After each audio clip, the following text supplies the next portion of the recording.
já é o nosso quarto livro lido do nosso projeto literário Lendo Filosofias. Se você não sabe do que se trata esse projeto, eu te convido a você a ver o vídeo o primeiro vídeo que eu fiz inaugurando esse projeto Lendo Filosofias, e também os outros vídeos que eu já fiz dos livros lidos desse projeto. Então a gente já leu a Apologia de Sócrates, já lemos também o Mito da Caverna e lemos também Amizade, Amigos e Amigos, Como Identificá-los. Todos esses três têm resenha aqui no canal, vou deixar o link aqui embaixo para vocês acessarem. Talvez se vocês acessarem antes eles primeiro, pode fazer mais sentido para vocês. Então hoje a gente vai falar um pouquinho sobre o Diálogo do Amor do escritor Plutarco. Bem, vamos falar um pouquinho da obra primeiro, né? Esse livro, ele contém, ao todo, ele contém 139, 140, 142 páginas, só que não chega a ser isso tudo, devido o livro, na metade, ser escrito somente por português, a outra metade, se eu salvo engano, ser em hebraico. Então você não aproveita todo o livro. Acredito eu ser a primeira parte em português, referências no meio, né, para poder contextualizar ali, apresentar os personagens, etc. E a terceira parte, ou a terceira parte, outra metade do livro, seja em hebraico, né? Vai ser proveitoso, no caso, se você saber ler em hebraico. Não foi o meu caso, mas eu creio que seja isso mesmo. Bem, nesse livro aqui, escrito por Plutarco, vai falar sobre um dilema, né, entre um casal que então se apaixonaram, a Ismenodora, que é uma viúva rica, né, de uma família aí de muitos bens, e que se apaixona por Balcon, né, um rapaz, pelo que eu entendi, que não é possuidor de muitos bens, né, e que também ele queria correspondê-la, né, mas devido a algumas piadinhas que seus amigos faziam, e também devido a ela ser uma moça rica, a família de Balcon ali não gostavam desse flerte entre os dois, né, de um possível casamento ali entre os dois. Então, nessa trama, né, no decorrer do livro, né, ele fala que vai pedir um conselho, né, para uma outra pessoa sábia. Então, a partir desse momento, devido a vários ataques que os dois se acometem, né, acometem a eles Balcon pede ali a ajuda, o conselho de outras pessoas que são mais sábias e que poderiam julgar essa causa não de uma forma pessoal, mas sim de uma forma pensando no futuro dos dois, né? Ela é uma viúva, ele é um rapaz ainda, né? Conta no livro que os seus amigos ali zombavam dele, né? Pelo que eu entendi, essa moça, a Ismenodora, era um pouco mais velha que ele, então ele queria alguém que não julgasse de algo como algo pessoal, mas sim como algo panorâmico, algo que de longo prazo, se realmente daria certo, possibilidades ali. Então ele vai solicitar conselhos. Então, mediante esses conselhos, né, esse narrador, essa pessoa que vai dar esse conselho para Balcon, né, e eu imagino essa pessoa dando esse conselho como se ele estivesse no meio e uma grande volta de pessoas em sua volta, né, o rodeando para ouvi-lo. Porque aqui ele vai explicar um pouquinho mais, né, sobre o amor, sobre o deus Eros. Então faz todo sentido esse anjinho aqui na capa, né? É uma coisa nova que eu aprendi, eu não sabia que esse era o deus Eros. Então, para você também, ó, fique ligadinho. Então, o deus Zero é aquele anjinho, né, que aponta com uma flechinha e que fazem um casal ali, um homem e a mulher se apaixonarem. Então, esse é o deus Zero. E aqui, essa pessoa que vai julgar essa causa, que vai dar com total discernimento, julgar essa causa de Balcon e de Ismenodora, ele vai falar a respeito do deus Eros, né, que ele vai dizer que esse é o deus mais supremo, né, podem ter outros deuses, podem ter outras divindades, mas essa é a mais superior devido a ser do amor, né, e o amor supera tudo, o amor enfrenta todas as coisas, né, pela outra pessoa e também com a outra pessoa. Então aqui nesse livro vai demonstrar características do amor Eros, né, e se é compatível ali vai demonstrar se realmente é compatível com o que Balcom e Esmenandora sentem um pelo outro, né? Se não é só uma chama acesa. E nisso foi feita uma defesa a Eros, né? Que é o deus do amor. Vai dizer-se assim: não há um que seja fogo, como alguns imaginam, mas vem dele a luz do sol, o doce calor e a fertilidade que se apresentam ao corpo como alimento, luz e crescimento, e também à alma. Como o sol que desponta das nuvens depois do nevoeiro torna-se mais quente. Assim é Eros, depois da cólera e do ciúme do amante, reconcilia-se com mais prazer e ardência. E ainda, tal como alguns pensam que o sol acende e apaga, o mesmo pensam sobre Eros, concedendo-o como um mortal instável. Por certo, nem o físico de um corpo destreinado pode suportar o sol, nem o tipo de alma ignorante suporta Eros sem sofrimento. Qualquer um fica igualmente perturbado e doente, censurado o poder divino, não a sua própria fraqueza. E mais pra frente vai dizer que Eros é a luminosidade apenas para as coisas belas. E essa pessoa que vai julgar a causa de Balcom, ele vai ser muito ponderado, né? Ele vai dizer a seguinte questão, na qual ele, né, ficou ali, né, de uma forma, ele julgou a causa de uma forma muito sábia, né, e com muita sensatez. Ele vai dizer o seguinte: escolher a riqueza de uma mulher em vez de sua virtude ou família é algo vil e servil, mas se ela tem a seu favor virtude, família e riqueza, é estupidez evitá-la. Não convém ao homem a mulher rica ou bela tornar-se feia e pobre, mas apresentar-se com autoridade e prudência, em nada atordoado pelos afazeres, um igual e livre como ela. Tal o peso na balança, acresça volume ao seu caráter. Daí a domina e a conduz com justiça, o que ao mesmo tempo lhe é vantajoso.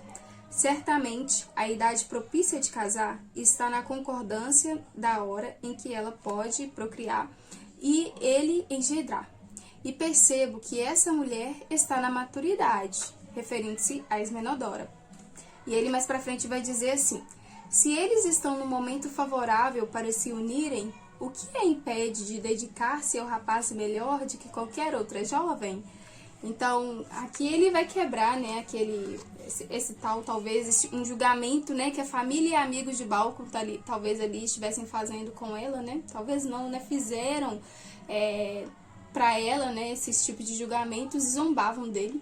E a família de Balcom não era a favor desse casamento, né? Então ele vai dizer assim, então se essa moça, né, é boa, é uma mulher boa, tem virtudes, vem de uma família rica ou de uma família boa, se tem riquezas, por que evitá-la?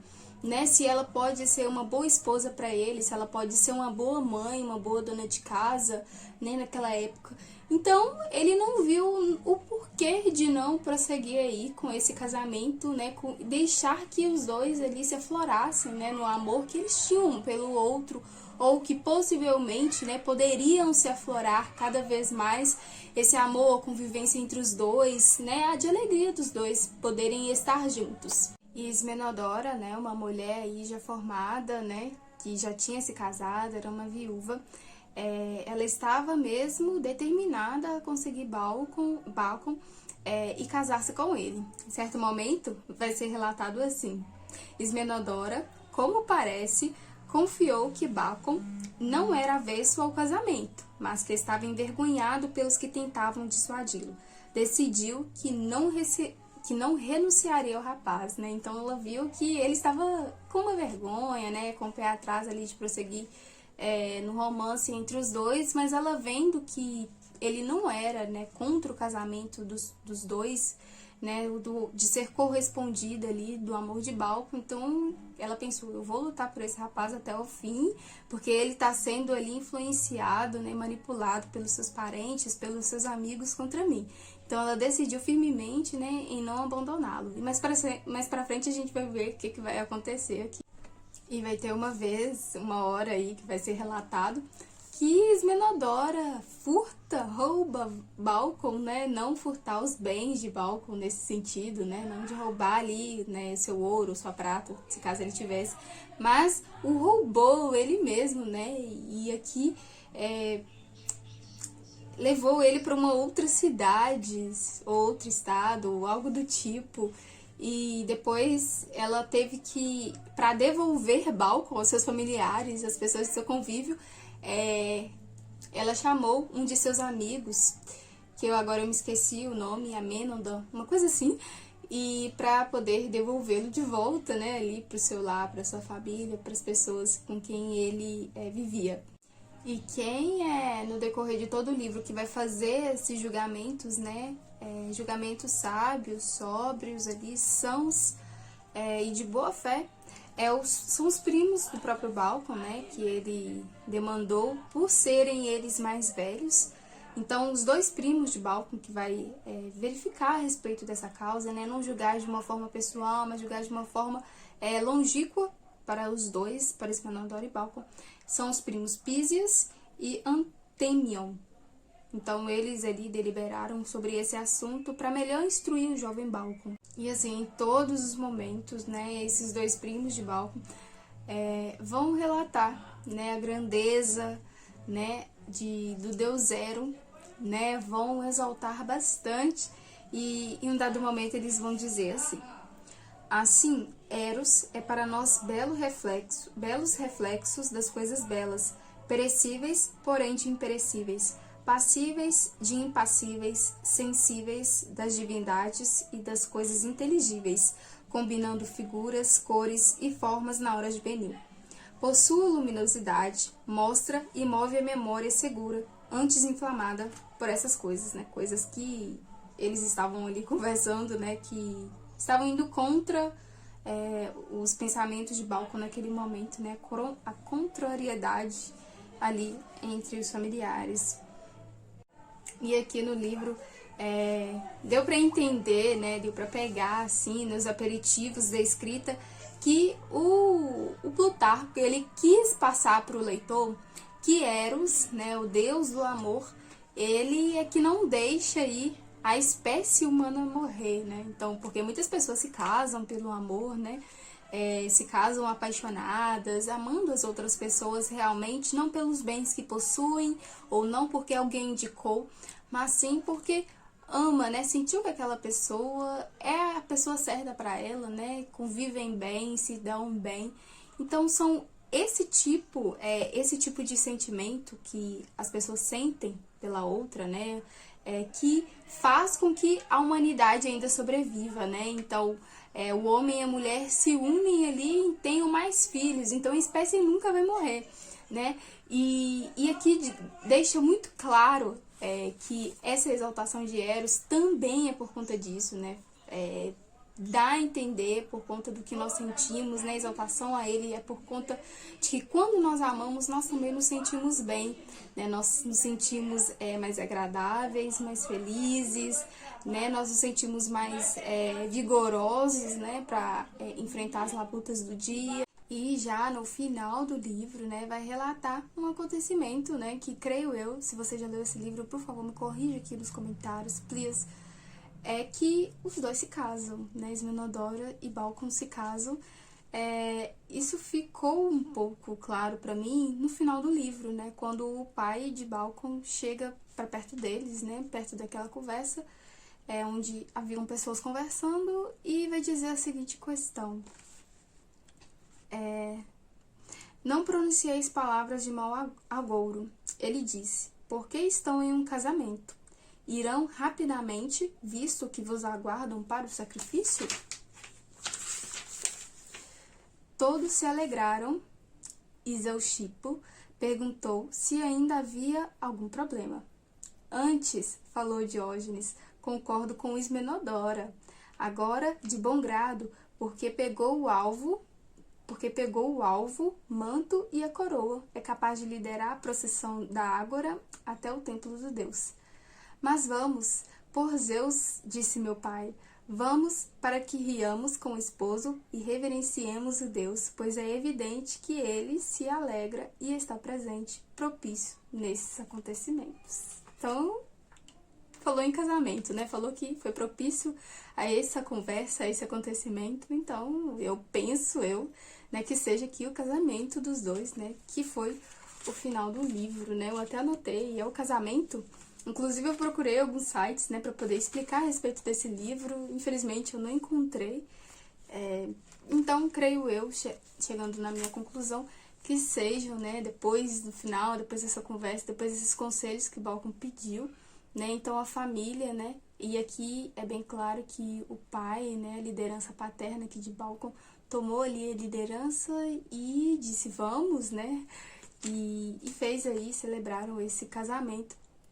Então, creio eu ali que tudo que os pais de Balcom estavam fazendo, né, seus amigos, né, creio eu mais que os pais mesmo, né, estavam ali tendo essa atitude, né, para se precaverem, né, para verificar se realmente, né, Esmenaldora era uma mulher certa para ele, né, se os dois iriam durar como casal, né, suportarem ali os dois vivendo, né, em convivência. Só que dos amigos dele, né, creio eu que sejam coisas, alvos, né, de amigos mesmos, mas no final os dois ficaram aí juntos. E por isso que aqui, né, ele é apresentado como Deus Supremo, o maior dos deuses, né, porque ele une as pessoas, né, ele une o homem e a mulher, né, e junta ali e se forma uma família e tenham filhos e assim sucessivamente. Então, pessoal, esse livro eu indico para vocês, mas eu exijo não, desculpem. Eu peço que vocês tenham bastante atenção, né, a cada detalhe, porque são muitos detalhezinhos que Plutarco usa aqui, então são coisas que vocês devem prestar bastante atenção. Então tinham vezes que eu tinha que voltar para poder pegar um pouquinho mais, porque se você não lê no dia, vários capítulos, você se perde. É uma história bastante envolvente, eu tenho certeza que se eu pegasse para ler num dia, né, com certeza eu conseguiria exprimir muito mais do que eu já consegui exprimir. E porque também uma curiosidade a respeito desse livro é que ele é classificado por letras. Como assim, Nayara? Olha, cada assunto é classificado por letras. Por exemplo, aqui a letra E, número 15, letra F, número 758. Eu ainda não saquei do que se referem essas letras mais números, então dificultou um pouquinho ali, porque não tem o título, como normalmente a gente vê em outros livros, né, de filosofia ou qualquer outro gênero, né, para poder categorizar ali os acontecimentos e nos contextualizar muito melhor, para a gente poder compreender mais. Então, mas assim, se você pegar, você ler, você vai conseguir entender, você pode fazer pausas, não tem problema. Mas é um livro que requer bastante sua atenção, seu cuidado na leitura, o seu zelo ali, né, e não largá-lo, né, e aqui ele vai apresentar, né, ele vai mais mesmo exaltar, né, esse deus Eros aí, o deus grego, né, e eu recomendo ele para vocês. Espero que vocês tenham gostado da resenha. Deixem pra mim aqui no comentário o que vocês, se vocês têm alguma dúvida, o que vocês mais gostaram. Eu gosto bastante quando vocês comentam. E até o nosso próximo vídeo. Se você não é inscrito nesse canal, já se inscreve, deixe seu like, que isso ajuda o nosso canal a crescer e fortalece os nossos laços literários. Até o próximo vídeo.